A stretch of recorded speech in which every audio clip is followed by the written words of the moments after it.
Guys, I'm worried. I am worried about a pattern that I'm seeing with this show. 3 weeks ago, we record on a Wednesday. The next day, the world's richest man calls the president a pedophile. Big news right after we record. Yeah. Next week, we record on a Wednesday. Right after, there's protests in the city that we live in that become nationwide news that spread into massive protests on the next Saturday between when we record. Next weekend, we record on a Wednesday thinking, finally, good news episode. The day after, possibly we get the start of World War III in the Middle East. Israel strikes Iran. Iran counterattacks. So I don't know why to tell you this, but by the time you see this, the worst has probably happened. This is like a time capsule for the innocents lost. Because 24 hours from now, the world will be destroyed. Dude, someone is watching this from the bunker as the nukes fall, dude. We're I don't know if we're causing it, but do you think we have a moral obligation to not pod? I think we're making it worse. That's what I was thinking. It was like, maybe we need to shut this shit off. Yeah. Because we did last week's episode and the missiles got fired into Iran and 2 political assanations happened in the U.S. or an attempt and a successful. Dude, imagine we take I don't know if you call it successful. I don't know. I don't know what the word is there. Imagine we take a week off and it's a utopia. And there was another terrible plane crash. Yeah. Oh, yeah. It was our hubris to do a good episode. Yeah, good news. I know. The world was Yes. like, No, fuck it was you like- guys. We're slinging everything at you. That's what it is, Doug. We did a good news episode and they threw a bunch of bad news at us. So if we really need to help the world out, at some point we just do a depression episode. And Yeah, that should and stay then for the like a world will week. be like- We get respite. It's actually not a bad idea. I can't wait for the good news. Okay, after well, that. I mean, one of the things we're talking about today is interesting, if not terrible news, Israel-Iran conflict. So I introduced something new I'm going to propose to you guys right now. Okay. We're going to talk about a lot of things today. And you got the topics? Okay. Mm-hmm. I'm introducing the lemon of truth. Okay? Okay. This is the bitten lemon from the first episode. If you say something while holding the lemon, it is a sign that you're just asking a question and trying to figure something out. It doesn't reflect your personal opinions or beliefs. Okay. That's the way you can have a podcast discussion and bring something up while everyone notices that you're holding the lemon. Do you understand, Doug? Shouldn't it be the lemon of misinformation? Yes. The lemon of misinformation. Ask that with the lemon. Now I can't be mad at you for insulting my lemon idea. I think AI is good. It's more of a statement. Now I can say whatever Now I you want say- while yeah, holding now the you- lemon. Yeah, I And can no one- take your job. And no one's allowed to get No one mad. can get mad. Guys, I was holding the lemon, all right? That's the thing. The lemon gives you unstoppable power. You can't be. It's like diplomatic immunity. It's diplomatic immunity. Okay, do you want to kick us? Oh, wait, no, we have a couple things. We have a lot of things. Not only did Israel-Iran happen, also the protests kept happening in LA, and then I went to them, and then you went to them, right? Yeah, the No Kings ones was an expanded version around the military parade that Trump held. Yes. And they were all over the country. It was like, I don't remember the numbers, but it's like 2% of America. It was a gigantic number Yeah, it of was a millions huge of people. protest. There was no one in Queenstown, Maryland, which is where I was for the weekend. They didn't No invite you, bro. protest going on There there. was the group chat ex Aiden in Maryland. They had a big protest and you weren't there. My experience is basically reiterating exactly what you guys said last week, which is that the perception of the protests is that it's death and destruction, at least in Los Angeles. And so I went to the ones downtown after the dispersal order was put out, meaning the police are trying to disperse it. And they were like using tear gas a little bit. And that was it. There was like no fires, no violence, no nothing. And there was probably 100,000 people downtown next to the Capitol. And it was interesting. Right before going, I listened to some of the All In podcast, which again is if they replaced the more moderate guy, David Freeberg, with Tucker Carlson this week. So it was a good, with a nice balanced conversation. And they were talking about the protests. Well, you worked at Fox News. They were fair and That's balanced. true, that's true. And so they were, and actually Tucker was more balanced. He was just like, he gave the kind of standard, let's right-leaning perspective where he's like, I pay taxes. I don't think my tax dollars should go to supporting and policing illegal immigrants. We should support legal immigration. That should be the purpose. And then David Sachs comes in and he's like, well, I think we're ignoring the question, which is LA was burning to the ground until Trump said in the National Guard. And so, it's so obviously not true having gone there and seen it. And even it was mellow. It really was like, dude, it was like one of the first pieces of news recently that made me feel good. Going in person, seeing that many people, and they were all waving American flags, and there's people old and young and different races, and I was talking to people.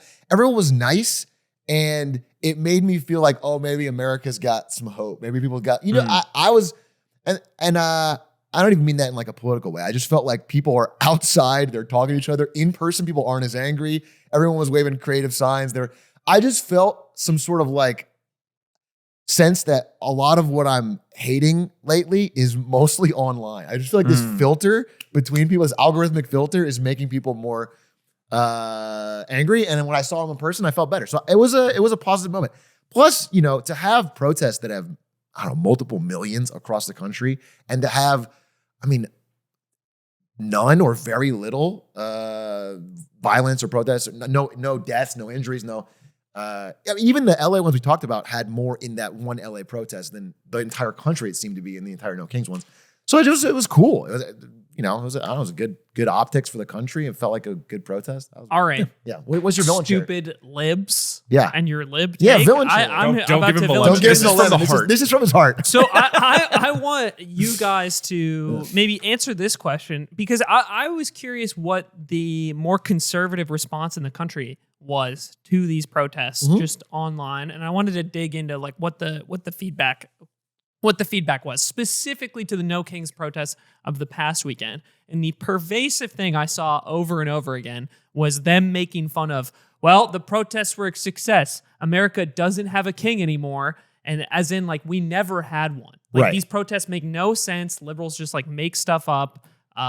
They don't, like, what is the intention of a No Kings protest where millions of people can be protesting across the country with essentially no holdup or conflict to that protest, and they get to successfully do that? Is that not a demonstration of the fact that we do not live in an autocracy?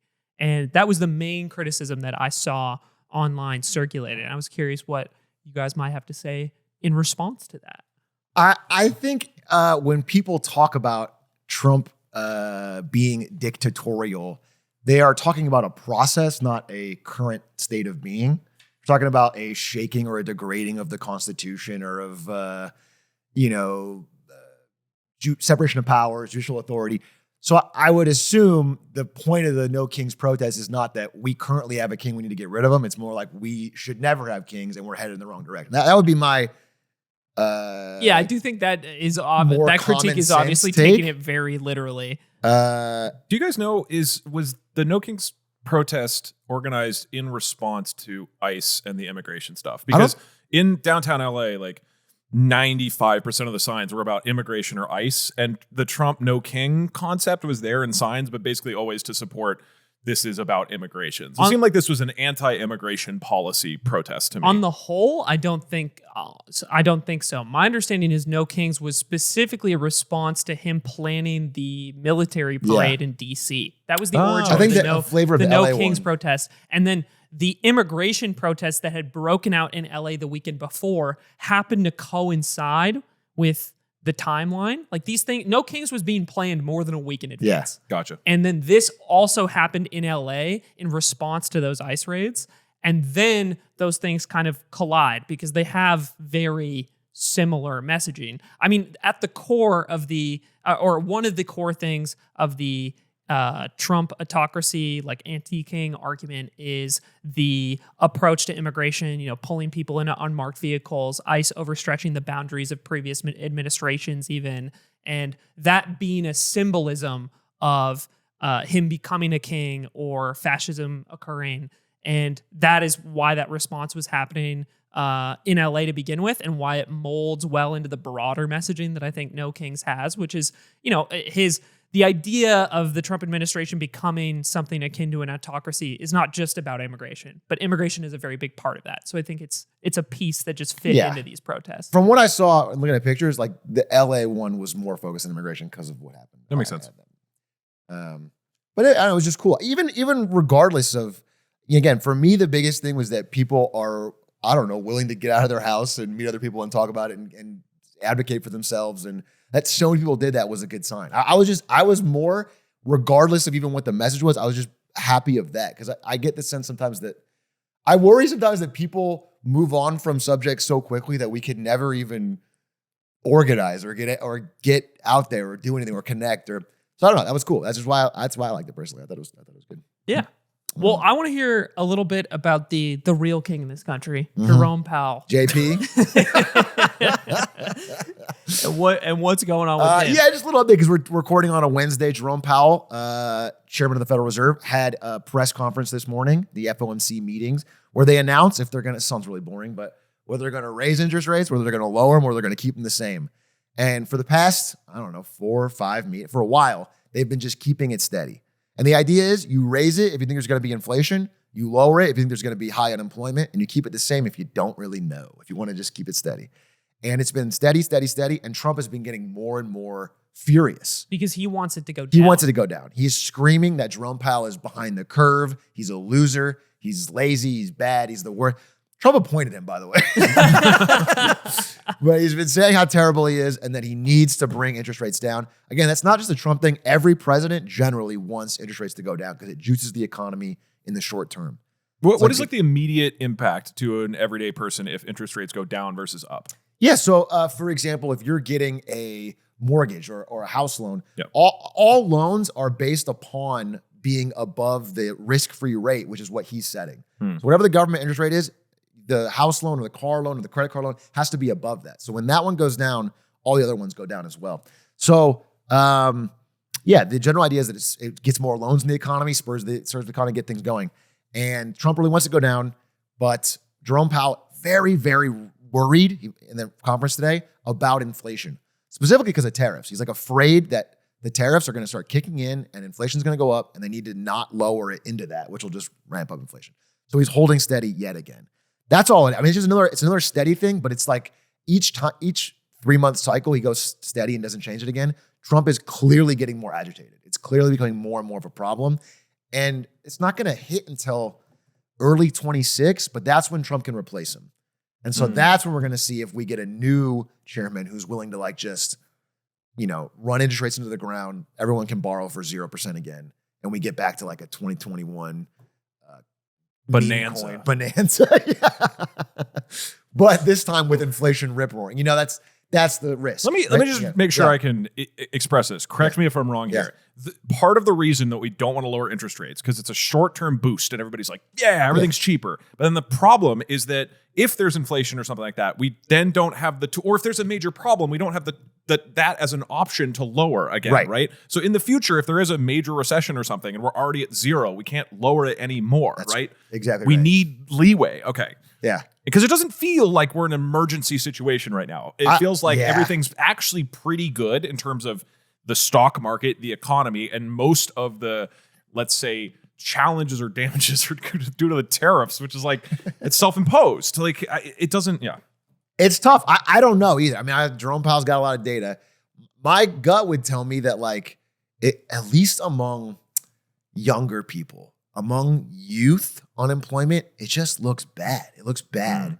So maybe there's a problem there, but also I do see the risk of inflation. I can see why he's just holding steady because you don't know. It all seems like a lot of uncertainty. I don't know. It's interesting, but I think there feels like a theme across this issue and other things is that we can't clearly identify an economic crisis that we're currently in. It hasn't hit crisis mode quite yet, but we're exhausting all the levers and tools that we might be able to use once we get to that point, including, when we talked about the national debt on that one episode, talking about the levers that you have to deal with recession and how debt limits your ability to do those things. Or in this case, your ability to lower interest rates further. But if you already have them near 0, you can't keep pushing them down. Or I guess you could have a negative interest rate. Yeah, some countries do that. Japan's done that.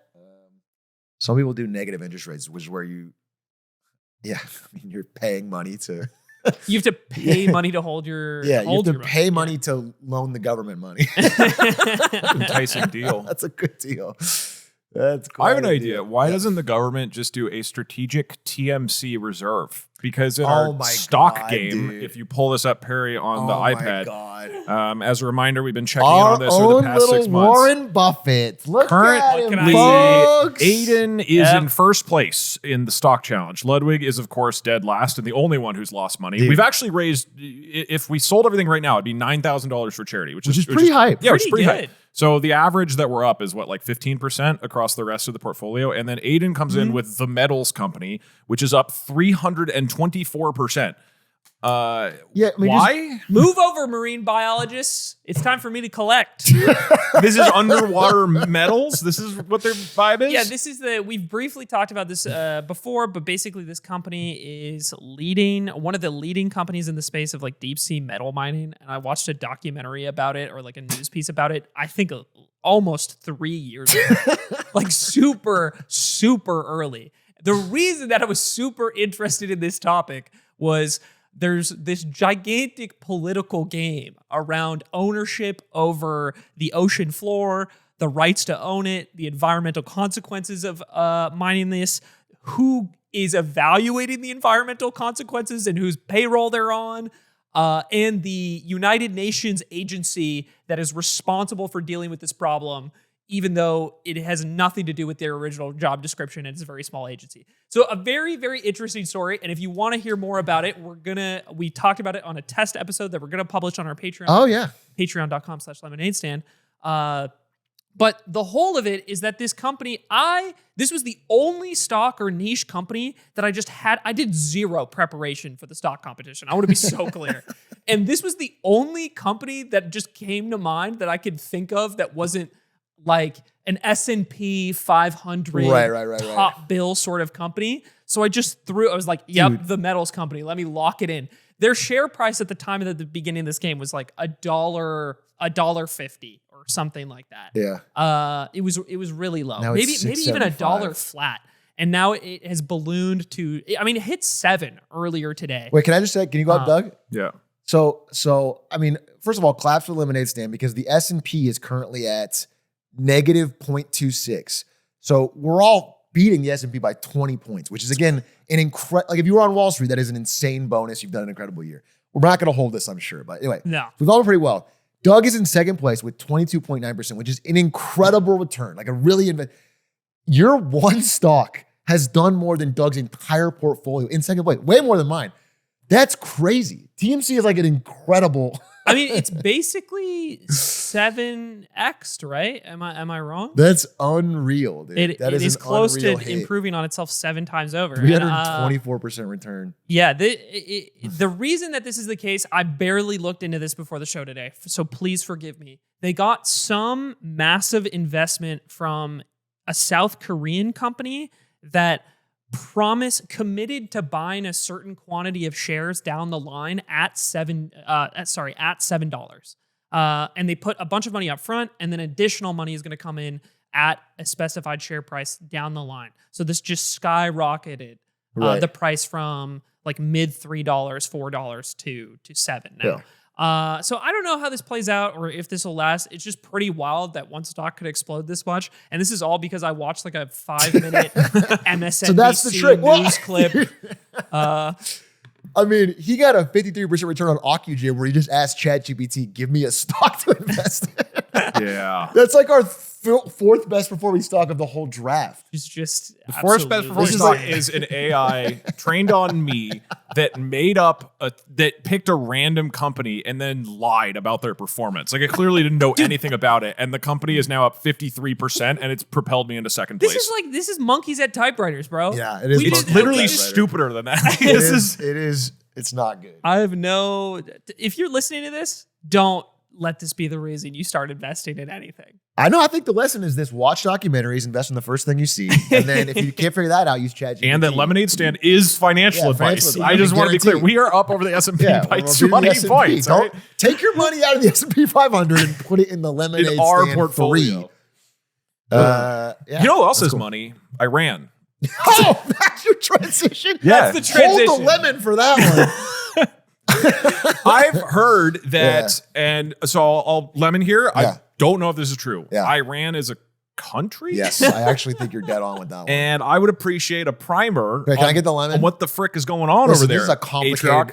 effing issue. I think we're all aware of that. It's happening, breaking news this week. In fact, it's breaking news now. I'm sure by tomorrow it'll be different. I don't know if, Perry, you could pull up that article we were looking at from the FT, but it's like Trump is right now, as we're speaking, saying, I don't know if I'll attack Iran or not. Will I or won't I? We don't know how this is going to play out, how the U.S. is going to get involved, anything. So take it all with a grain of salt. But I did prepare a short primer that might give you guys, or the general, I don't know, maybe mostly American audience, some idea of like how we got to this point, rather than try to break down the specifics of breaking news. Because I don't know how it's going to play out, and I don't much care to like give a deep weigh-in on it. So if you don't mind, I'll go to a presentation. Let's see if Educate anything us. Lemon to say. Okay, I'm here at the Lemonade stand, horse electrolyte powered stable, aka Breaking News Center, aka. And I want to talk to you about the Middle East today. This is a nice map of the Middle East. That's The Middle The East middle is of a the East. country. No, dog. That's the thing. Middle East is a region filled with a lot of countries. Great question. Oh. Aiden, get your questions better. You're not keeping up with Doug. Where's my presentation thing? Okay. So I want to explain why we're always hearing so much about the Middle East and why every other country seems to care deeply about the Middle East and why these regional conflicts have so much foreign meddling and so much interest from everyone else. And I think we all know the basic answer, but I'll start with this cartoon. You guys know that trope in movies and TV where one character is so hungry he sees the other one as food? Yeah. Yeah. Okay. Timeless. This is how the rest of the world sees the Middle East, as oil. Ah. Okay? This is what they see. This is what the big regional powers of any era in the past 100 years have seen when they look at the Middle East. It's oil, crude oil, petroleum, oil. And then is that Afghanistan with opium? I believe so, yeah. Okay, yeah. That's cool. You gotta have a little fun with a your little fun. oil Apparel too. and Yeah. foodstuffs. Okay, so but mostly it's oil, and oil, as we all know, is like the lifeblood of the modern economy. It is transport, it is plastics, it is everything runs on it. Even as we get more electrified, we try to move off of oil. It is still so incredibly vital to modern economies. Every single barrel of oil that comes out of the ground gets bought. Not a single one is just sitting there on the shelf unsold. Everyone buys it. Everyone needs it. It's important. So especially in the post-industrialization, World War I, World War II era, people have realized that it's incredibly important to their country. And because Middle East has 6% of the world's population, but 30% of the oil, it has always been drawn into conflict and meddling and interest because of the power of oil. That's just needs to be understood. I think most people understand this on a base level, but this is like... Name one time there's This been is, metal. I'm going to get to that. Okay. Another thing that's really important, especially in the modern day with the Middle East, are these 3 red circles. I used YouTube circles so we can all understand what's going on. These 3 are like key shipping lanes, okay? This is the Suez Canal. Something like 15% of the world's trade goes through this. So if you have military, strategic, or air superiority over this area, you have a real geostrategic advantage. And if someone else does, then you're at threat of them. Could you remind me, is Suez Canal completely owned and controlled by Israel or by Egypt? I think, It's by Egypt. but Israel has had control over the canal, right? At times, I believe. I give me the lemon. I don't know. I'm Got not it. sure. My I'm understanding is fairly that certain there's been periods where they took it over and it was controversial. But anyway, okay. So Egypt controls the canal. Got it. yeah, I mean Britain at one point controlled it. It's now been taken over. Like Egypt has nationalized it, but I think there's like a consortium of countries that have a stake in it because it's so incredibly important. That's the idea. This the Gate of Tears down here. 12% of the world's trade goes through here. That's why there was so much conflict with the Houthis in Yemen because they could cut that off. And then there's the why am I blanking on the name? I know this. This is the Strait of Hormuz. Strait of Iran. The Strait of Hormuz. Oh. But basically, this is where something like 20% of the world's oil, a fifth of the world's oil, goes through this strait. It is so incredibly important. Because it's all the oil coming out of like All Bahrain, the oil comes out of these Qatar, countries, UAE. and it goes out to, through here to Europe. Right. It goes to China. It goes to India. It's so important. And Iran has the ability to mine and close off this strait, which could cut off the lifeblood of countries all over the world. So these are really, really important. And every other country, all the major powers, want to make sure that these don't fall into the hands of someone who could be their enemy, who could cut that off from them. Everyone wants the Middle East basically to be divided and to not have enough power to control or have authority over these because they're so important. I just want that to be understood from a strategic level. Okay? There's all the stats I was forgetting. I forgot I wrote them down. Okay, so that is why all the major strategic powers from around the world are coming in to try and redraw lines in the Middle East or get involved. Okay, this is why. We get it? Now, if you flash back, again, you see here, this is US, Russia, and China, who all have their own proxies and influence in the Middle East. If you flash back, turn of the 1900s, China was not a major power. It was Britain. So it was the same there were three big powers, but not China, okay? And I want to start there to get an idea of how we got to where we are today. Because we're talking about Israel attacking Iran. But I want to give a context for why Iran is where it is and why Iran is such a center of conflict for the West in general and then Israel. Because the tectonic plates moved it there. That's right. I'm going to start with Pangea. Okay. Can you go further back? So the Big Bang really kicked off. And the Big Bang is a country. Doug, you're going to beat all the 11, maybe. So this is the current Ayatollah of Iran. Iran is a theocracy, pretty repressive, and again, a direct enemy of, death to the United States, death to Israel, death to whatever. So, and I want to go how they got to that specific point. So this is William Darcy. He is a British socialite. He's a party boy. He had rich parents. He went to Australia on a whim. He made a bunch of money doing some mining companies. He didn't do any of the mining. He just threw some money at it. It kind of like TMC, actually. An Australian does own TMC. An Australian Aiden threw some money on TMC, made a bunch of money. He's rich as hell. He's like looking for his next business opportunity. He heads over to Persia, which is now modern day Iran, in like 1900. And he says to the leader of Persia, I don't remember this guy's name, he goes, hey, listen, I think I could find oil in your country. I'm going to make it rich. I'll give you $3.7 million. This is in today's money. I adjusted it. If you give me exclusive rights to look through all the oil in Persia for the next 60 years, I'll give you 16% of the profits. The rest goes to me. Now, at the time, there was no oil found, and it's mostly desert, mostly undeveloped. So this guy goes, LOL deal. He goes, fine, I'll take the millions of dollars. I don't think you're going to find anything. And what's crazy is he doesn't find anything for a year, for 2 years, for 3 years, for 4 years, for 5 years, for 6 years. It's a big country. He's looking, he's spending money, he's wasting his fortune. They're not finding anything. And then after 7 years, I don't remember the exact region, they strike oil. And it's a huge oil field. It's a juicer. Nice. It's a massive one. It's a fortune. It's a game-changing level of I got a wealth. pog in the chat, bro. Damn. A pog for Darcy. Okay? Can we get a W for Darcy? His 7 year struggle Damn, that looks has paid off. huge. And now the wealth he stands to make from this makes this investment seem really, really smart. It makes it really, really beneficial, especially because he signed a 60-year deal, which is absurd. Okay? So now he forms the Anglo-Iranian Oil Company, which becomes a massive success. Or it's just printing cash, geysers of oil, cash money. And he only has to give 16% of the profits back to Iran. So it's an incredible deal for him. And the Iranians are kind of miffed. This is not looking good. Okay? I don't know if you know anything about the period of history between 1907 and 1950, but something happened in there that made oil really important.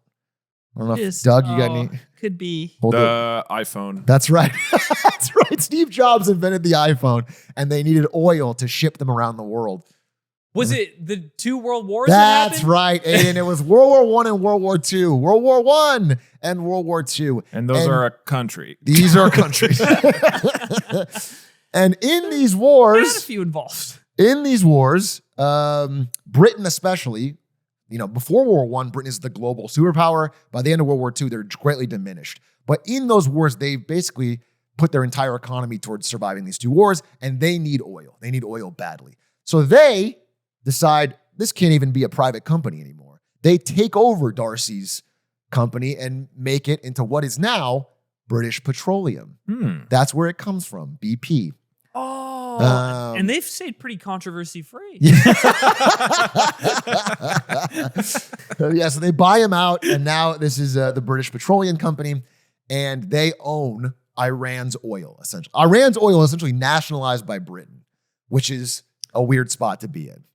Then this guy comes along. I'm going to get his name wrong, but it's Mohammed Mossadegh, but I'm probably saying it wrong, okay? Sue me. Give me the lemon if I have to say it. This guy comes along in Iran. He is democratically elected, and he rides a wave of populist support in Iran, basically saying, hey, this oil deal sucks, and we need to nationalize Iran's oil for ourselves. Now, to be super clear, he actually is, first of all, he's like pretty pro-Western, pro-America, and he starts off by saying like, hey, I just want a better deal. Give us 50% split. Give us a better split. Give us insight into the books so we know we're not getting cheated on the profit split. Britain goes, LOL, no. Britain goes, nah, no deal. I'm beginning to see how this links with my knowledge of Iranian history. We're going to get to I'm beginning to connect the dots here. It's all going to start to catch up. So this guy goes, we want a better deal. Britain goes, LOL, no. Eventually he wins the election and he goes, fine, if we're not getting a better deal, we nationalize it. So he completely takes the oil fields from Britain and nationalizes them for Iran. At which point, he actually becomes Time Man of the Year. Like, again, he's very well respected in the West. At first, he's democratically elected. This is before the nationalization, but Britain, this is where he signs the deal. He signs the deal, nationalizing the oil fields. Britain gets angry. Britain is very, very pissed because this is a strategically important source of oil for them. They've invested a lot into it. And of course, they have this piece of paper that says they have it for 60 years, which is only about 10 years from being up. But they're like, you cannot break our deal. So they go to U.S. President Truman and say, get him. You know, this guy's breaking our deal. And Britain's a little bro at this point. They've lost so much power post-World War II that they go to their big bro and say, hey, go get him. Truman goes, no. Truman goes, this guy's cool. Just give him a better deal. Truman literally says, Truman at the time is signing a deal with Saudi Arabia for 50-50 oil splits. And he's like, just do that. Give him 50-50. He was like, don't make it a big thing. Britain is super angry, doesn't want to do that.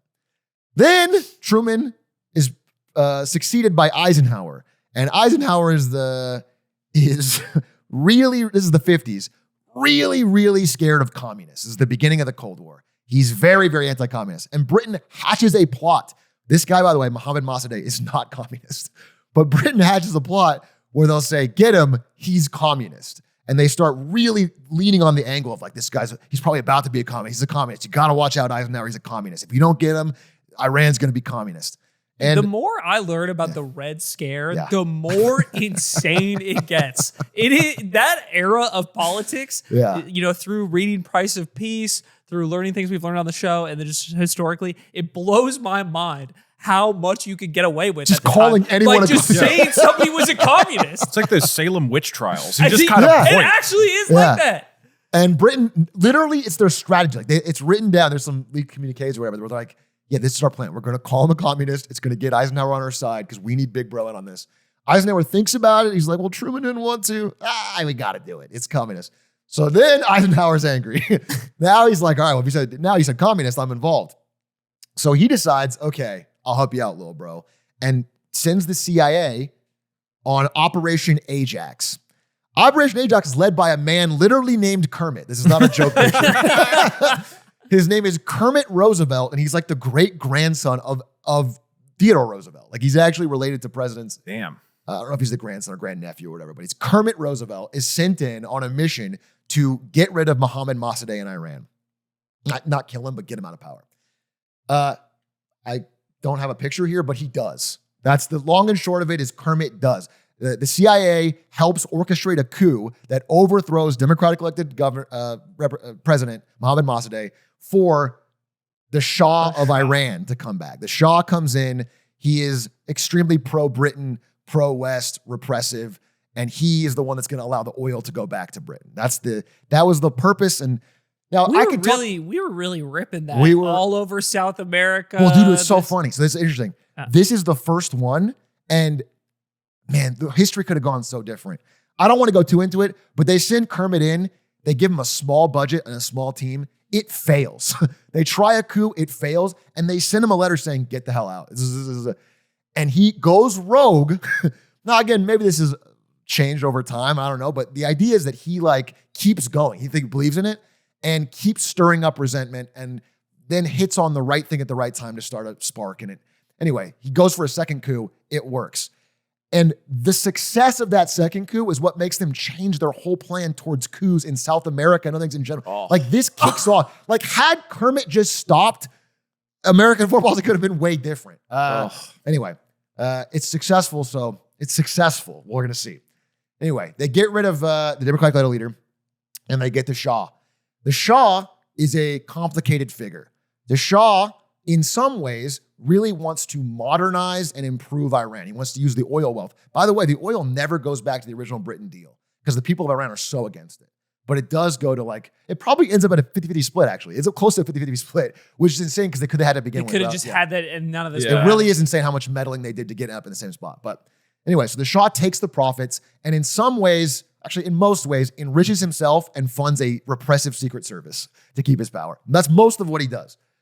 It's called a SAVAK. It's like a KGB. It's like whatever. It's a secret service that tortures political opponents and keeps his power and spies on people. Not a good guy. But in some ways, this is the controversial part, he's also a modernizer. He also liberalizes. He is for women's equality, women's education, trying to be more like a Western democracy. He wants Iran to be in that. Lemon.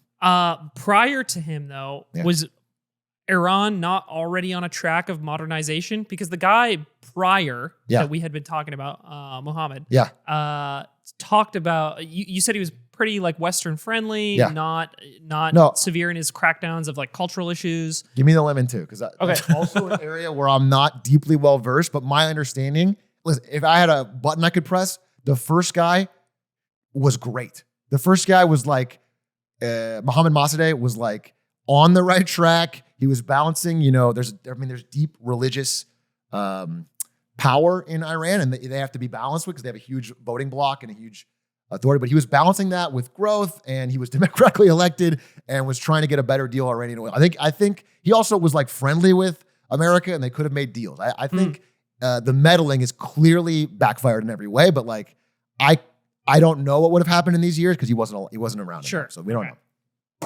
But we do know that this guy was modern. This is Iran in 1979, okay? And it looks like you might see LA in the 70s. It looks like that. Then in 1979, after years of brutal repression by this guy, people finally revolt. But it's weird because it's a mix of people. Half of it is students and young people who feel like they're being economically left out and they want freedom and political rights and repression. And then half of it is religious groups who really feel like things are getting too modern. And these two groups handshake because they both hate the Shah. And they're like, you know what? We'll team up. We'll figure this all out later. Let's revolt and we'll figure this all later. Even though they deeply, deeply disagree about the future of Iran. Well, the religious groups win. After it's all over, this is a huge turning point in Iran's history. And had this group came out on top, this revolution could have taken Iran in a whole different direction because it really was good to get rid of this forced by outsiders Shah. But the religious groups win. They have, they just have a structure. They have mosques all over the country. They have a structure, a plan, I think. And this guy promises when he takes over, we're going to be still a democracy, just with some more Islamic characteristics. The second he gets in power, it's brutal repression, full theocracy, gets rid of other parties. Not what you'd expect. And then women's rights take a huge backslide. A lot of rights take a huge backslide. It's as repressive, if not more repressive than the previous regime. So it's not really a progress in any way. It's a backslide. But this country, now that they're out from under the thumb of the Shah, still remembers 30 years of being tortured by the Shah. And that was because of American meddling. So there's this deep, decades-long resentment against the West and America specifically that is now fully free to run wild with this new theocratic regime. And it becomes core to their philosophy is how much they don't like America because of that. That's one of their stories of going to power. More than American flag. So that regime is still in power today. And in fact, we're only one Ayatollah removed from the Ayatollah that had power then. And the current Ayatollah is 88 years old. It is just a dictator for life type thing, theocracy.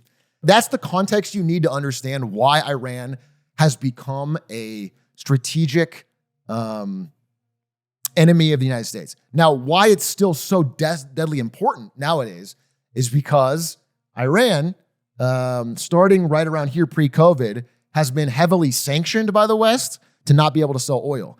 And these red lines is where they sell to China. Iran in recent years has become extremely dependent on exporting oil to China, and China, in turn, really values Iran because Iran is now a major source of Chinese oil, which they need for their lifeblood and growth. So there's a deep connection between Iran and China that is like only strengthened in recent years, which is why, geostrategically, China is now considering Iran something of a proxy in the Middle East in the way that the United States does for Israel. United States is the big bro for Israel. China is the big bro for Iran. And it's both because both of them want strategic superiority over oil and control of these shippings in the Middle East. Like that's the bigger picture of why they're doing it. I'm not making a moral judgment on anything. I'm just saying this is why. No, that was weird. I think you just endorsed it. Yeah, I'm just explaining why countries, realpolitik, why countries do what they do. So, and that's why, you see their response is stronger and more direct than before. That's why China considers this way more important than they used to, because it has become more important than it used to for their oil. Okay. And that's why they're sending mysteriously transport planes in Iran and getting more involved. So this brings us to today or this week's news about the big battle between Israel and Iran. And I'm not going to go too deeply into that. I just want to explain why it happened this week, why it's happening now. And that is because this battle between Israel and Iran, through proxies and through their own, deep conflicts and religious problems, has been happening for decades. And largely it has been done through their own mini proxies, where Iran has been funding different groups that Israel's been fighting with. And that would be 1, 2, and 3 here. 1 is Hezbollah in Lebanon. 2 was the Assad regime in Syria. And 3 was the Houthi rebels in Yemen. So all 3 of these were funded by Iranian oil as part of a larger struggle between Israel and Iran. Now you'll notice if we've watched the news over the past year and a half, you can literally go 1, 2, 3 over Hezbollah was neutralized or was defeated by Israel mostly. The Assad regime in Syria fell after 50 years. And then recently, Yemen signed a ceasefire, or not Yemen, the Houthis signed a ceasefire in Yemen. So as all the proxies one by one have been taken out, it has now opened up this strategic line between Israel and Iran where Israel sees an opportunity. Not right thing to do. You shouldn't be bombing sovereign nations, but I'm just saying this is why, on a realpolitik level, why it's happening now. They're seeing an opportunity as there's weakness from all 3 of these. Also from another weapons backer, Russia is also in a weak moment because they're focused entirely on Ukraine. So all of these things have combined at once to make this the moment, and that is why it is happening now. And I think all of these things seem like disparate, unconnected events, but they're all deeply connected. They chain one after another, and now we've arrived at this moment. I don't have deep commentary on it. I just want people to understand that so they know what they're getting into and understand how this all connects and where we're headed and why people have different goals in this conflict.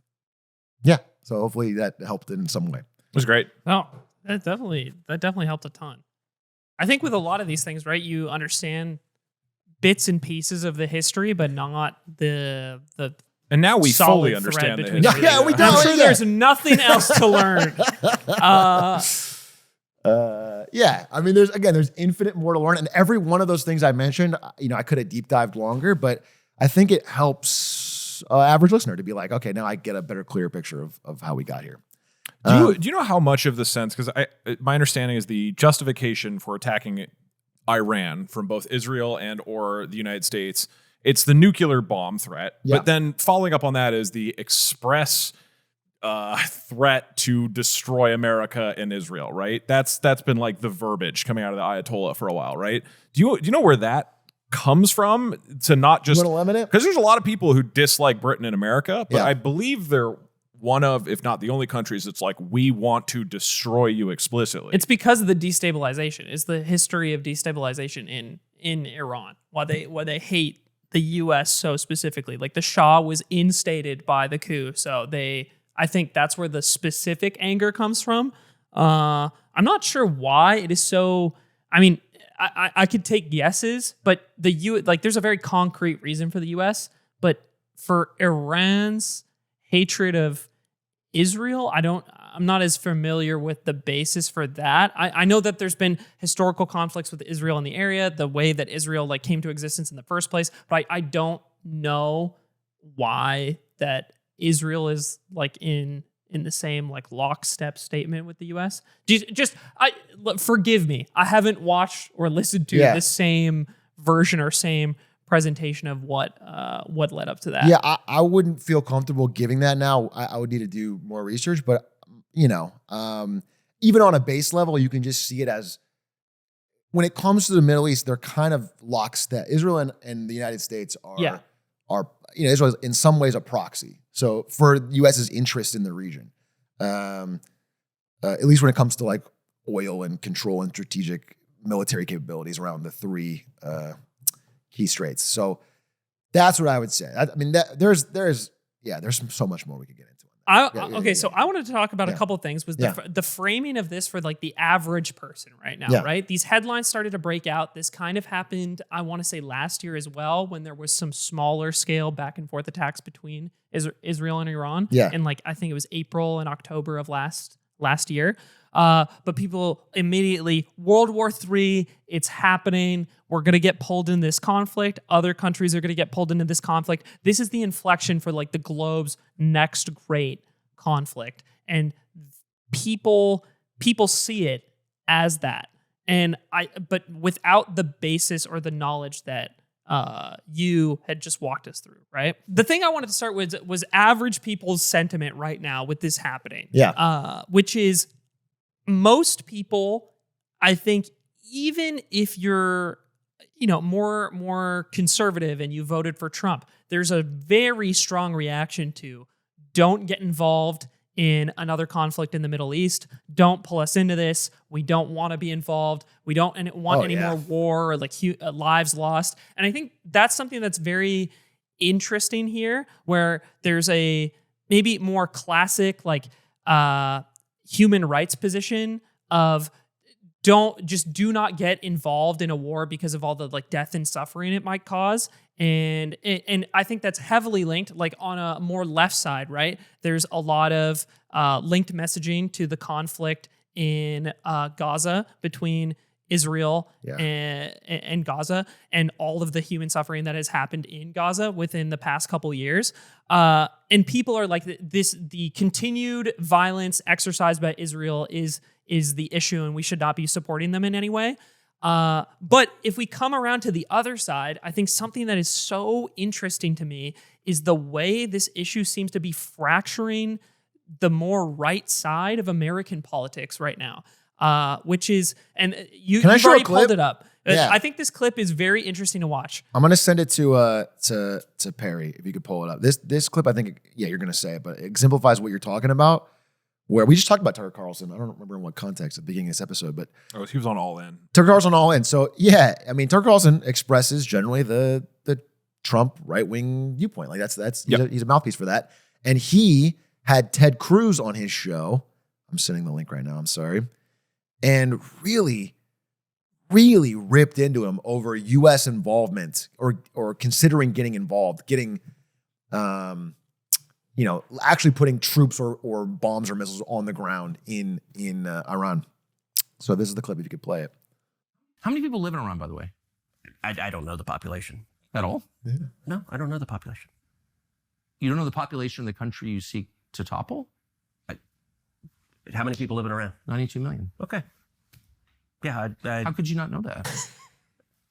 I don't sit around memorizing population tables. Well, it's kind of relevant because you're calling for the overthrow of the government. Why is it relevant whether it's 90 million or 80 million or 100 million? Why is that relevant? Because if you don't know anything about the country... I didn't say I don't know anything about Okay, what's the ethnic mix of Iran? They are Persians and predominantly Shia. Okay, it's not even... You don't know anything about Iran. So I am not the Tucker Carlson expert on Iran. You're a senator who's calling for the overthrow of the government. You're the one who don't know anything about the country. No, you don't know anything about the country. You're the one who claims they're not trying to murder Donald Trump. You're the I'm one not saying that. Who can't figure out if it was a good idea to kill General Soleimani, and you said it was bad. You don't believe they're trying to murder Trump. Yes, I do. Because you're not calling for military strikes against them in retaliation. And if you really believe that... We're carrying out military strikes today. You said Israel was. Right, with our help. I said we. Israel is leading them, but we're supporting them. Well, you're breaking news here because the U.S. government last night denied, the National Security Council denied on behalf of Trump that we were acting on Israel's behalf in any offensive No, capacity. we're not at all. bombing them. Israel's bombing them. You just said we were. We are supporting This is Israel. high as their- stakes. You're a senator. If you're saying the United States government is at war we're- with Iran right now, people are listening. That's so. God damn. That's one of the most basic things Tucker Carlson's You ever hate done, that. dude. Tucker That go was in a- there. Okay, so what's interesting is this clip has been going around a lot, along with a couple other clips from this interview, and it's not just Tucker Carlson. It's, from what I've seen, people like Candace Owens, people like Marjorie Taylor Greene. Yeah, if you people pull who up are this in the background. Oh, this is not the right thing. people who are well established in this MAGA, like extreme, what I would consider very far right position, and have been lock in step with Trump's actions for so long, supporting him in basically every capacity, and coming out on this specific issue and saying, no, we should not become involved in this conflict. And I think this is really interesting in tandem with what we had talked about a couple weeks ago when we were talking about the national debt and the big, beautiful bill dividing up portions of Trump's constituents. This is an issue that's finally breaking up a coalition that is pretty in line with one another when it, let's say when it counts. Yeah. And I wonder if this is the beginning with these issues in tandem with one another and how important they are. Why is this happening now finally? Are these issues just important enough for that to be the case? And is this the true fracturing of this political segment? I don't think it's going to dissolve overnight. I just think I haven't seen this in the past 10 years. Yeah, dude. Well, my take would be is this. When he ran on these sort of broadly popular ideas, like he ran on a pro-peace platform of like getting us out. We're going to end the war on day one in Ukraine. We're going to not get involved in these needless wars. And he also ran on like we're going to fix our budget plan. Which, similar to the deficit, Yeah. I would argue, I don't know if he effectively ever backed that up with his actions. No, just words. But in wording and belief in the platform from the people who chose to vote for him. Yes. And full credit here to voters. It's not like Biden was pro-peace or pro-balanced budget, right? So it was a bad example there, and Trump's running on the opposite of that. He's got words, and he's got this movement, and it unites all these different groups under this one banner. And then when the rubber meets the road of reality and you have to actually legislate or make policies, that's when, choices have to be made that are going to fracture these different groups. What I've really realized is that the only issue that really unites all these different groups in the right is that they don't like this idea of woke. Now that this doesn't feel as good to rally against woke once you have the House and the Senate and once you have all the power and the biggest podcasters are all like once you have that, it doesn't feel as rebellious to rally against woke. But like in that time, it worked and it helped unite everybody. But now it's when the dog catches the car. yeah, Finally. it's the last thread holding these different groups together.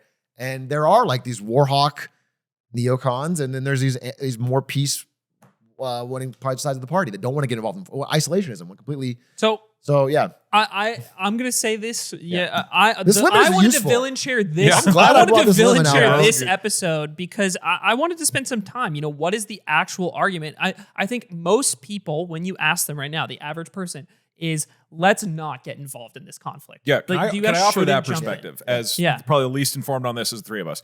I don't trust Israel. I don't trust the United States government when they say a country has weapons of mass destruction. Yeah. They said that when we were kids and we got locked into a 20-year war that has put us massively in debt and killed however many hundreds of thousands of people in buildings.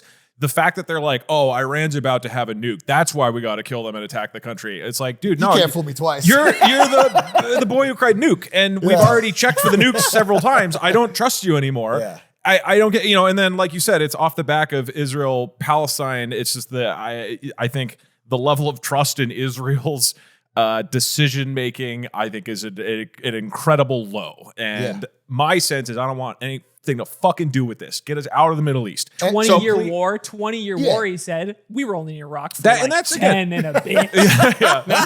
And that's, again, that's the uninformed view. But I would suspect the vast majority of people agree with me and are like, not a fucking another war in another country that supposedly has a weapon, which, by the way, Tulsi Gabbard, who's the director of national intelligence, said, according to the U.S. international intelligence, that they are not developing a nuclear bomb. That is from Tulsi Gabbard. Yeah, so it's not like unanimous of like they have a nuke or anything. So it's maybe. We live, I think collectively, we live in the shadow of 9/11 and the consequences of it and the things that led up to that as well. But we all remember the two wars that we got stuck in for so long that almost everyone agrees we shouldn't have been doing that. Yeah. With Iraq specifically, I think if you ask people if we should have invaded Afghanistan, I think people are a little more back and forth on it. But it is rare to find someone. I can't think of anyone I've met that was like, yeah, Iraq, solid call. Yeah. And I don't think I've ever talked to that person. No, that's why I think you bring up a really good point here, Doug and Aiden, is like, it's easy to look at like the Ayatollah in Iran and say, this is a bad regime. Like what they're doing is repressive or what, people, there's tortures and killings and political prisoners. But I just want you to understand that Iraq, Saddam was not a good guy either, right? But there's like a long history of countries like saying, well, we gotta have a regime change here. And it never I can't think of a single example in history where it doesn't blow back. It always has, but this time will be different. But everyone says it this time. It's like the even more Arrested Development. Gaddafi and Libya. That's my understanding too. We overthrew basically helped overthrow a regime in Libya, and that happened more recently. In the 2010s, and the consequence Libya in bad shape after the fact. It just creates this weird power vacuum that gets filled with even more fighting, and usually, Israel having the military capability to possibly topple the regime in Iran, because they are weak right now, it seems, does not mean they have the capability to manage or run or the moral authority or any type of authority to be able to have the long-term effects of that. So I want to build sort of this argument that I was looking into and point out some things here, because I was curious for the people who are really pro intervention here, still after everything we just talked about, why would that be the case? And I say this as someone who also thinks personally, I don't want to become involved in this conflict. I don't want more people to die. I come at this from a perspective of the human death and suffering in war feels like a horrid thing. You have to hold the lemon to say death and suffering is bad. I don't even need to be holding the lemon for that. I just come into this. I want to be so explicitly clear that I'm a guy trying to figure this out, like you listening to this right now are, and I don't want more people to die and suffer. So why would someone be pro for this conflict? The first thing that to start it is the nuclear weapon question. I wanted to come to what you had said. Yep. The U.S. Saying that they aren't close to a nuclear weapon, or at least more mixed opinions from our country on whether or not they're close to a nuclear weapon, is countered by the fact that Israel's intelligence is saying that they are much closer to a nuclear weapon than other people understand or know. And they are insisting that is the case. And that intervention, collectively, no one wants Iran to have nuclear weapons. And that isn't just Israel and the U.S. That's other countries within the Middle East. That's Saudi Arabia. That's Bahrain. That's UAE. That's even Qatar, who has pretty more interlocked business relationships with Iran than a lot of these other countries, does not want Iran to have nuclear weapons. Yeah, I mean, broadly, every country on Earth doesn't want any new country to get a nuclear weapon other than themselves if they don't have it. Nobody wants anyone else to have a nuclear weapon because it just increases the threat and the problem. And all nuclear powers want nobody else to have them. Everyone that doesn't have one wants only them to get it, and then no one else. That's where we're at. Because and there's no country that has nuclear weapons has ever been invaded, right? like Something directly. like that. Like, Yeah, you know, that's kind of the thing is like once you get to that point, you're now at the level of deterrence of, you know, it's the same reason that we aren't, well, at least a reason that America hasn't like pushed into Russia directly, because it's like you can't poke the bear too much, but now there's a lot of bears all over the fucking world, right? Like the instant they get it, like your options are massively limited, Yes. right?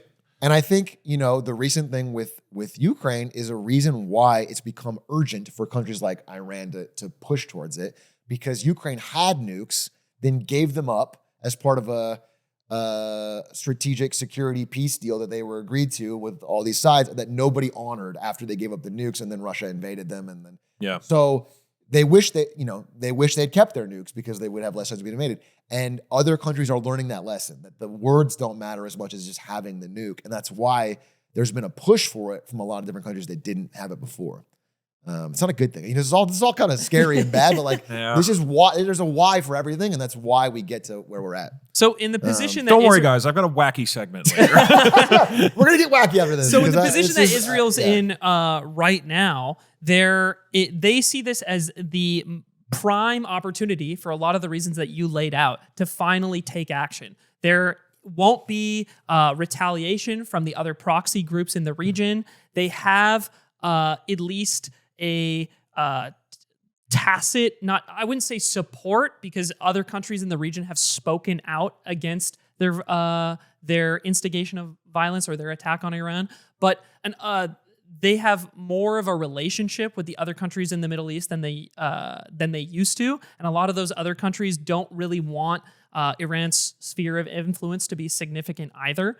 These other places like Saudi Arabia, places like Bahrain, places like the UAE, and Syria has basically fallen, or the old Syrian regime has fallen. Russia is distracted by the current war that they're caught in, and Iran in a relatively weak spot because of the effect of sanctions over so many years, economically a bad spot, and also the relatively weak responses and attacks of Iran in 2024. So seeing that Iran was not as powerful as they initially threatened themselves to be, at least that's a viewpoint of a lot of people involved in this conflict. And then from Israel's perspective, they have a U.S. administration in place that they feel is possible to pressure into the conflict. Like Trump is on better terms with Netanyahu, or seems more malleable on that side. So they believe that this is a time where they can convince the U.S. to come and support them in the conflict. And then also within Israel, from my understanding, is unlike in Gaza, as an example, there is more political division within Israel for how Gaza is being treated and dealt with. How the consequences of that conflict are more divisive to average Israelis, but the support for attacking Iran and protecting itself from Iran, or at least they all view it that way, is massive. The support within Israel is really, really strong for conflict with Iran specifically. So all of these factors have come together for them to feel like this is the prime time to take advantage of this. And if you exist outside of Israel, or if you're one of these, let's say, neocon warmongers who is super pro getting involved in a conflict, even at this stage, your outlook on this might be expanding the U.S.'s sphere of influence. So our resources are getting increasingly strained as time passes. Our debt is ballooning, and a lot of this goes towards being this global police force, right? Which, if from a perspective, benefits the United States, and that's your reason in maintaining this geopolitical position as America, right? Right. So you, as America, would have a chance to take advantage of all these factors I just laid out, help Israel overturn the regime within Iran, and introduce a hopeful stability to the region that by getting rid of this one massive power that has managed to shake up things for so long, you leave Israel and Saudi Arabia in the region intact as the powers who can effectively manage and police the Middle East, because Iran is no longer a factor. And then you get to take your resources out of the Middle East and start stockpiling in securing Southeast Asia and China in the future conflicts that are seen to be in Asia. This is the geopolitical argument that I have found online for why it matters to the United States so much to stop Iran. It's not just boiling down to whether or not they have a nuclear deterrent or a nuclear weapon. It's this being stretched thin, finally allowing other powers that are allies to successfully control this region, getting a lot of the resources out of the region on your own that you can then spread to the other conflicts and fronts in the world that you that you want to handle. And I thought this is a very interesting. It's weird because it makes me feel like I really am looking at the game of life and the world as a game of like Risk. Right. It is this incredible movement of human beings and countries as pawns in order to accomplish a goal, which is maybe that's what all geopolitical decisions are. But that was the most like convincing argument I could find of like, if you really care about maintaining the longevity of the US's sphere of influence, this is your reason to get involved in this conflict. It's like your one time to overthrow this power and bring balance to your approach like elsewhere in the world. Yeah, it's tough. I have read that take in general. And, you could say that the dream outcome for someone who has that line of thought is that there's there's an uprising in Iran because the leadership is now weak or they're being bombed. And there's a new democratic government and they're friendly in a way that Syria sort of is coming right now after Assad with the West and Israel and Saudi Arabia. And then suddenly Iran's brought into the fold. And now you have this strategic choke point over China where at any point, like if they go crazy or attack Taiwan, you can cut off the Strait of Hormuz and cut off their oil. You cut off the oil that's going out to China. So like that's the dream scenario. But, as we talked about with Iraq and all these examples, it's like it never works out in the dream scenario. It almost never works out in the dream scenario. And almost certainly that you just build this deep, deep resentment because of your meddling, because of your involvement, because of your bombs. That's the piece I can't get over is like, it's one thing if this is like an unprompted. Yeah, if it did it but themselves. But with every one of these countries, like, okay, after a century of Western countries just fucking their shit up, they want to get revenge, and we can't let them get revenge. It's like, I don't want them to nuke anybody, but fuck, man, I don't feel like we have the moral authority here at all, Yeah. Ugh. That's what's tough about it. It's a hard time imagining that the answer is let's dig ourselves out of this hole. Like, let's keep fucking it up, and this time it'll work out. Yeah. I think that's a hard sell, because I think that's the question that you have to answer at the end of all of that explanation. This is wild. I think you're listening to three normal people try to parse this situation as best as possible. I don't know what's going to happen. Our president is firmly in the camp of maybe I will, maybe I won't. So like it's as unfirm as you can get. And one thing I wanted to throw on the end of this before we move on is I watched a few videos and about Tehran specifically and just people visiting and being tourists, because I think a vision of the Middle East and the people in the Middle East that we are often sold is the version that we saw during these wars, which is like dusty, desolate, not very developed. And I think it is easy, especially when we talk about numbers, to not think about the human consequence of things. And I was watching these videos of people, exploring Tehran, experiencing the culture, meeting people, and I was surprised by not necessarily by how modern it was, because a lot of it was modern, but how many women were walking around without. Yeah, I heard there has been progress. Headwear, and it's like if you want to wear that, wear it. If you don't want to wear it, don't. That's what I see. It's like it should be your choice to be able to do it.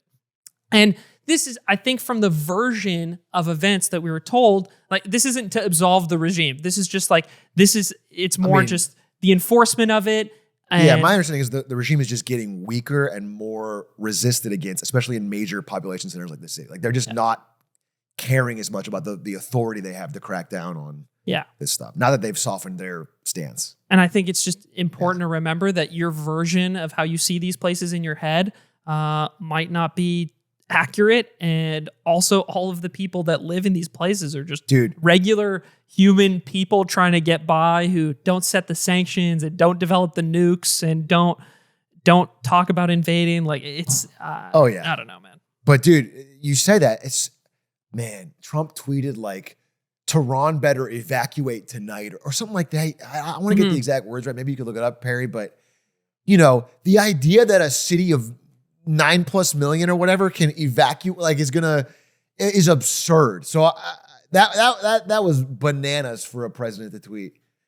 It's not a feasible thing. It's not possible. You cannot do that. It's not, It didn't follow up with anything. There's no point. There's no follow. Mass chaos and confusion and fear. Like Why the implying you're going to bomb Tehran to rubble or something, and there's millions of people in there, and then also, the idea that absolves you. Like I told him to evacuate. It's just crazy. Yeah. It's not a. So, I think Anyway, I think that about wraps it up. I think you saw. guys are listening to this and figuring it out just like we are, and this changes every day right now. So hope people stay safe, and I hope we do not jump into this. But that being said, a couple other things we wanted to talk about. Well, there are some people jumping into it. Oh, I get it. Yeah. I mean, I was almost wanting to skip this because, like, all right, Okay, more okay. military news. I'll go real quick. Really fast. We'll go real quick, and then maybe we go to the other slightly more lighthearted tech perfect. AI thing. But a quick one, which is kind of interesting, is there are some tech executives joining the Army. So basically, the Army is creating a new like special reservist unit called Detachment 301, 201, which is a funny like web server meme. But anyway, so it's like 2 execs from OpenAI and now the Palantir CEO and the Meta CTO. The like, worst blunt rotation. Yeah. So they're joining the special, reservist unit of the Army. So they are officially like part of the Army once they're sworn in, which I believe happened on Friday. And that means they're going to serve about 120 hours a year. So it's like a couple weeks a year. So it's not their full-time thing. But the idea is they're basically coming in as advisors, experts to help the military modernize. It's like the Army chief of staff is like, we need to go faster. And that's exactly what we're doing here. So they're going to be like teaching people, helping them acquire tech and all this stuff. Do you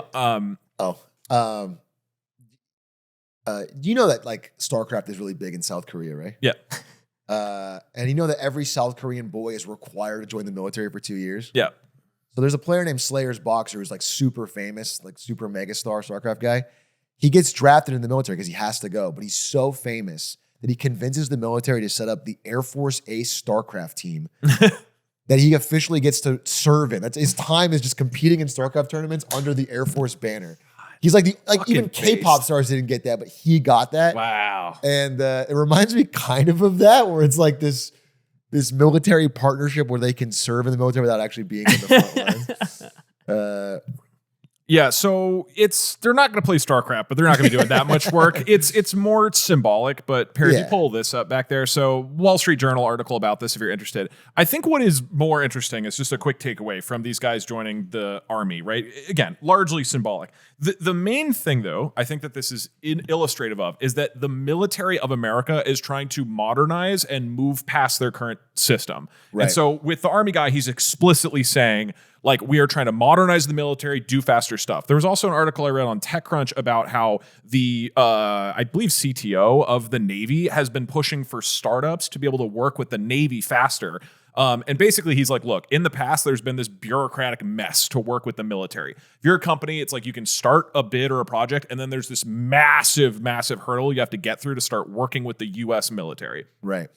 He wants to stop that. And now he's like, reducing the red tape and making it a lot easier. I'd love if this was like it's just a contract that gets them all on like a Monday board. They're all on a Trello. Yeah, it's just like and so invent new bomb. He is really explicitly talking in a way where it's like, we're humble and we're listening more than before. Instead of specifying, hey, we'd like this problem solved in a way we've always had it. Instead, it's, we have a problem. Who wants to solve it? How will you solve it? The CTO of the Navy is basically saying, we have been really slow in the past. We want to make it easier for people to work with the military and not just have like the same systems we've always done. There was this thesis written by the CTO of Palantir, who's now joined the Army, very pro-military kind of vibes, but he talked about the history of defense contractors, and he shows this, how basically since the Cold War ended, there's this interesting graph showing how what used to be something like 90 companies was completely consolidated into these 5. Jesus. Dude, something about getting mad at the military industrial complex consolidating because of like capitalism, like because of that playing out, because of is insane to me. Like coming out, it's like we need more industrial competition in the military. It's like maybe you do in like an economic sense, but I just think this is really funny. It's wait, why? I'll steel man it. Yeah, that's the point I'm making. Is I think it's actually a very good thing. So let me finish the point. So there's 5 of these companies now that constitute the majority of the military spending, and as we've talked about, and I'm sure most people are aware, there is enormous waste and inefficiency with these defense contractors. Yes. They just go to the government. They're like, hey, we're going to charge you $15,000 for a soap dispenser and $10 million for this jet.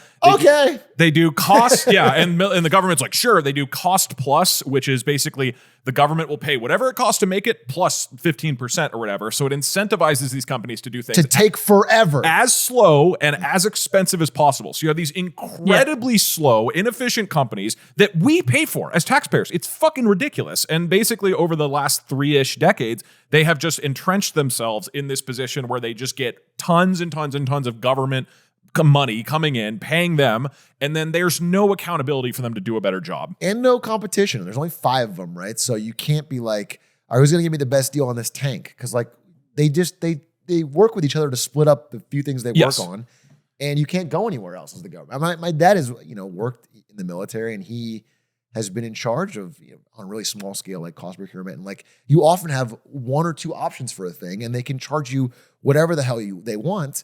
And you don't have a lot. You can't be like, I'll go to this guy then. I'll go elsewhere. There's not someone else. The government can't do it themselves, and there's not 15 different companies that are actually bidding. The bids are not competitive, and so it leads to at every level the military overpaying for everything. I mean, you said this, but like I do agree with this part. This is the irony more to me is in a world of like commerce in the United States where we're so many industries have consolidated further and further, and there's more monopolization around. It's funny of all things to start with the military of addressing the problem of like we can't get good antitrust action in this country, but the plan or like this effort being put towards this being the starting point is just it's just funny. That's it, but it's not something it's not something that's valuable. And I want to clarify here. It's like I'm at war here internally, not a pun, of pragmatist me versus idealist me of I don't want it's hard for me to stand behind the further development of things that support the defense industry in America, and that is an ethical problem within itself, but pragmatically understanding that America's defense industry and military is not going to disappear overnight. Right. Yes, I would like there to be more competition to help reduce costs in a capacity that is similar to us reducing healthcare costs. Yeah. Like I would like us to spend less money on the military and be more fiscally responsible as a nation. And this is a way of accomplishing that. Yes, I that's like this the does not to touch on the ethics of spending spending all this money on the military. Yeah, but I just personally, I think if you were going to antitrust break up anything, military contractors and healthcare companies would actually be fucking a sick place to start. I would take that action. Yeah. I don't want me thinking it's funny to come across as I don't want the action. You were holding to be the lemon, so I didn't know. Sorry, it wasn't clear. I couldn't understand it. No, I had the same takeaway looking at this. It's like, so as we move towards this world, I mean, there was an interesting example that he talks about where these companies, a couple of them, most of them don't even make commercial products anymore. They don't make things for the civilian population. And when they've tried to, they've failed badly. Yeah, Boeing's getting worse and worse. Boeing's one of the only ones, and the others have tried things. And basically they're so incompetent and expensive and slow as companies that when they try to make things for a market where the customers are actually going to push back and stop buying if the quality sucks, they fail miserably. And so what the Palantir CTO is basically saying is that you need competition, you need other companies coming in because these 5 companies have a stranglehold on everything. The military on the other side creates a monopsony by just agreeing to pay for everything. And both sides need to be shaken up. even if you strongly disagree with the ethics of how our military is used, for me, the takeaway is imagining the executives of these, no offense if your dad's an executive, of these fucking defense contractors. He's not an executive. And I love the idea of new startups coming in and shaking up what those guys have been doing, which is since the last Cold War, this 30-year just gloat and just the gluttony of just taking taxpayer dollars for an inefficient, shitty, expensive military. And I would love for this to stop. And so I think there's a number of indications that trend is speeding up. I think China is honestly kind of doing that. That's what repeatedly was brought up. People talking about this is like, can I steal, man? Yeah. I think Boeing is really good at killing whistleblowers. So if we just tell them Ooh. that our enemies are whistleblowers, we turn that into a sort of army division. We motivate them by thinking of all of our enemies Why as are the Boeing execs whistleblowers. joining the military? What the fuck? You guys get in on the army too. My villain chair is I just went to a beautiful wedding, probably one of the best I've ever been to, presumably funded by one of these companies. Oh, yeah? A little trickle down economics, if you You will. went to a Northrop Grumman wedding. A wedding between Northrop and Grumman? That's a beautiful gay love. And if they start introducing too much competition, I can't go to any more beautiful weddings like that. Yeah, that makes sense. That's true. Those are That's good true. points. So interesting things happening in the military. Presentation? Come on, Yeah, well, one last fun thing. Yeah, All right. yeah. Let's we'll end on a end fun a thing. little more lighthearted of a note. Yes, please. But unfortunately, it is AI again. Wait, hold on. Not the presentation yet. Okay, quick primer. Here's the link. Disney and Universal are suing Midjourney over AI-generated content. So if you haven't heard of Midjourney, it's one of the most, if not the most popular image generator for AI. There's a lot of anger and controversy over the AI image generators and Like whether copyright stuff? Yes. Okay. And basically the argument is like this is copyright infringement. Specifically with this case. Is that AI generated? No, this is Okay, I was like, damn, those look like the minions. specifically Those are fucking minions in real life. Disney and Comcast, who owns Universal, teamed up. They're suing Midjourney, and they're like, you guys are just straight up creating images of Star Wars, The Simpsons, Shrek, Minions. They asked Midjourney to stop, and they aren't stopping. They're seeking $150,000 per infringement, which is like, it's probably like $1 trillion. Dude, per Minions meme. Yeah. Per AI Minions meme, And they said 150K. Midjourney is the quintessential copyright-free writer and a bottomless pit of plagiarism, which I thought was good wording. And so I was actually curious about this. Like, I think there's a number of topics around AI art, but one of them specifically in this case is copyright infringement, of having one of these tools make a copyrighted image of whatever. So I wanted to find out, can it draw Shrek? Presentation. Okay. Hell yeah. Okay, so the premise here, if you are an AI company, right, there's an argument around fair use of using all the data to train, but there's no real ability for them to say, yeah, we should be able to make images of SpongeBob or Shrek. That's not allowed. Right. So when you go to OpenAI, right, and you say, make me a Shrek movie poster, it might start, and then it says, I couldn't generate that image because the request violates our content policies. Up until recently, you get a little sneaky, okay? And you could just be like, give me a green ogre movie poster who's round and friendly. And that actually worked, and it would just draw Shrek. Until recently, that doesn't work anymore. Okay. They And know what you so want. I was like, all right, what I want to do is see how hard is it to make this copyright infringing content that they've been talking about. So I said, okay, picture of SpongeBob SquarePants, and maybe I'll have to sort of revise it. And it just made SpongeBob straight up. So it does not want to make Shrek. This is OpenAI, who's not the one being sued. Yeah. But and they're the most prominent. And That's OpenAI. ChatGPT just made you SpongeBob? ChatGPT. I said, this is the quote: a picture of SpongeBob SquarePants. Our makes legal it. system is too slow. I like how in the second panel he might be naked. Yeah, that's true. It's like blurred. It gets to here and then it just changes his torso to something else. Like, it's not SpongeBob. It's not us. So I was like, wait, what's going on here? So I said, okay, SpongeBob and Shrek cheerleading. And then it said, okay, it can't generate that because it violates it a our Shrek content thing? policies. Exactly. So I was like, It's actually only so I an asked, anti-Shrek policy. I asked why, and it was like, thanks for asking. When it comes to generating well-known characters, blah, blah, blah, we have to be careful about how they're portrayed, and that could infringe on our content and copyright policies. It's like, but SpongeBob, Any of what? them You just fed me What? SpongeBob. So SpongeBob and Green Ogre cheerleading, that also didn't get made. And so then I tried SpongeBob and Patrick Star cheerleading, and it just makes it. So it's like really against Shrek, but not SpongeBob at all. Crazy. And then I asked it Star Wars movie poster, and it just makes a Star Wars movie poster. Crazy. So somehow OpenAI has put a whole lot of work into their copyright protection, which is only protecting against Shrek and not Star Wars, and it's completely haphazard.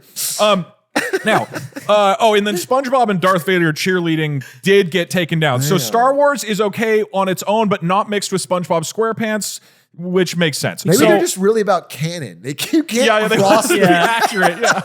You have to keep it in. Yeah, like it didn't happen. Darth Vader didn't cheerlead with SpongeBob. So it is a genuinely interesting thing if you're an AI company about how strict you want to make your AIs about not generating copyrighted content and the weird ways people get around it. But what about Midjourney? Okay. Midjourney is the company that just got sued for this.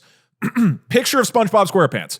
It just does it. It doesn't look very accurate. Wait, SpongeBob has multiple hands over here, but Oh, he does have multiple hands. yeah, it's a little They weird. kind of look like fungal growths. He looks more looks a like a little freakier. disease. Yeah.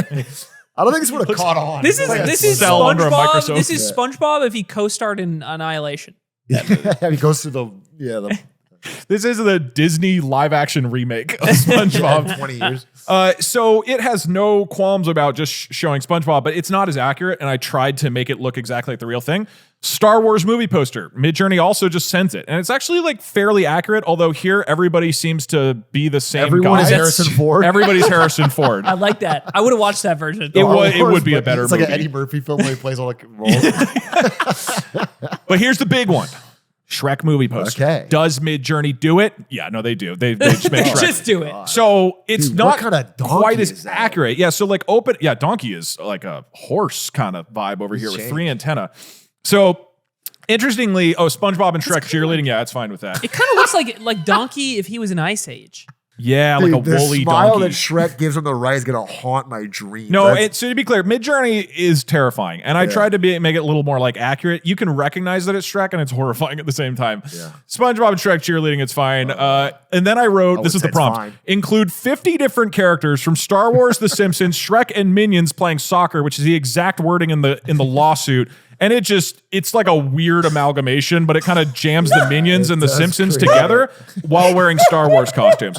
So I thought this was interesting going into this lawsuit of you definitely can make copyrighted image, like just infringing images from these websites, but it's variable and they're trying different ways of getting around it. This is incredible. And I remember thinking, this is not that long, maybe a year ago, when you'd open a Grok, and Grok was just generating Mario smoking weed. Everyone was doing different variations of Mario just with a blunt. And it was all over. And I was like, Nintendo is famously litigious. Yeah. And they haven't, as far as I know, they haven't yet stepped up. But it's like Mario on a beach chugging a beer, Mario smoking weed, Mario. Like, maybe they think it's cool. Maybe Miyamoto's like, it's chill. But I'm surprised because I've seen so many of like picture perfect Mario. Can you still do that? Oh, that's a good question. I don't know. I don't know on Grok specifically. I mean, so as you can see, there's a weird balance. All the AIs are getting better at making really good copyright infringement content, and then they're simultaneously trying to train the AI to understand what that is, but it's not that hard to get around it, right? So it's this very strange cat and mouse game. I will say there's basically the three biggest cases that I would argue regarding this AI art stuff, which are worth tracking. So one is this one. This is new particularly because it's on the output of the AI rather than the input. Another one is OpenAI was sued by New York Times. New York Times said you Stealing our article, you stole our articles for training, and not only did you do that, people can basically recreate our articles with ChatGPT. Therefore, it's market replacement. And OpenAI has said in response, fair use. We transform this enough, we should be allowed to use it. And then the other big one that's actually happening really soon, it's going to end by the end of this month, is Getty Images sued Stability AI, which is another AI generating company basically. And Stability's argument, same thing. They're really saying like, we transform it. It's an original creation. Plus they're really funny because they're like, we trained it in America and you're suing us in Britain. So like, so piss the off. laws don't apply. Yeah. So then they sued them in America too. But so there is a trial right now, which is going to end in 2-ish weeks, where this major case that will determine whether a huge AI company that makes AI images can claim fair use and therefore train off of everybody else's data for free. And depending on how this goes in some of the other cases, it's going to affect whether these AI companies will need to actually pay the people who make all of this stuff rather than just taking it all and doing it for free. Well, it seems to me like a game of almost infinite impossible whack-a-mole, because you're talking about suing all these individual smaller AI companies that are infringing, but every model is doing the same, or training on similar data. So it's kind of yes and no. So like a lot of them will train on the same pool of data, but for example, Stability, like they made Stable Diffusion, which then people use for various models. So I think there'll still be the big players who have the money and the funds to make like a really strong foundational model for images that other companies branch off of. If you sue the underlying company, then you kind of stop a lot of it. It's not super easy to go make one of these things. You do need some serious resources. I can see that. It kind of reminds me of, this is probably not a good analogy, but it does remind me of when I was younger, of the huge recording industry lawsuits on piracy. Right. Napster. Yeah, they would sue a person and like for every song you downloaded, you need it was like $40,000. Yeah. It's like some 14-year-old girl who downloaded albums is like now in It debt is exactly that, yeah. $6 billion. No, but I mean, it's different because these companies are the only ones that can make this stuff. So the piracy is more distributed and it can be like off the grid. So I see what you're saying. Like they were able to take down Napster, but they couldn't take down piracy. But in this case, you can't do it without the Napster. They'll still be able. So I see what you're saying. You're right. I'm just saying a bit of a pushback. Like it is sort of consolidating in different areas, but definitely this will always exist to some degree. And basically these cases that are now launching or concluding are going to dictate what the publishers of content choose to do. Well, so far they aren't suing individual people, but yeah. Just to wrap the episode on that possible whack-a-mole thing, I tried while you were talking to use Midjourney to make Mario smoking a blunt. And Perry, if you could pull that up, I sent it to you in show links. And this is the generation it gave me, so we'll see if it really is the barrier that can be crossed. It gave me 4 different styles of Mario. Incredible. So as far as I know, the copyright violation. Are we opening ourselves to litigation here? Those look fucking awesome. Okay, I'm not saying that's ethical, but that top left one, fuck man, that is awesome. Dude, top right one. I mean that if that was like a grittier M-rated Mario that comes out, dude, fucking badass, man, I'm buying that game. Unfortunately, yeah, and he hops on Yoshi and fucking rides off. Oh, that should be badass. Dude. It is. So it's Universal and what was the other company? And Disney. Universal and Disney. Disney's pretty powerful. It does feel a little ironic. Oh yeah, to be like to be taking legal action against use of AI, like taking advantage of your intellectual property when you're so like negotiating with writers and actors to be able to use AI to replace them. To be clear, it's a bit of a rules for thee and not for me. For no, their argument, I mean, if your vibe is like, yeah, you go get them, Disney and Comcast, they're suing to say, OpenAI, you should pay us. Midjourney, you should pay us for the content. They want money for the AIs to be created, which they can then use for laying, funding AI to fire they can then repurpose. This is not some like defensive artists. This is so they make more money from the AI companies who are doing this stuff. So it's not as.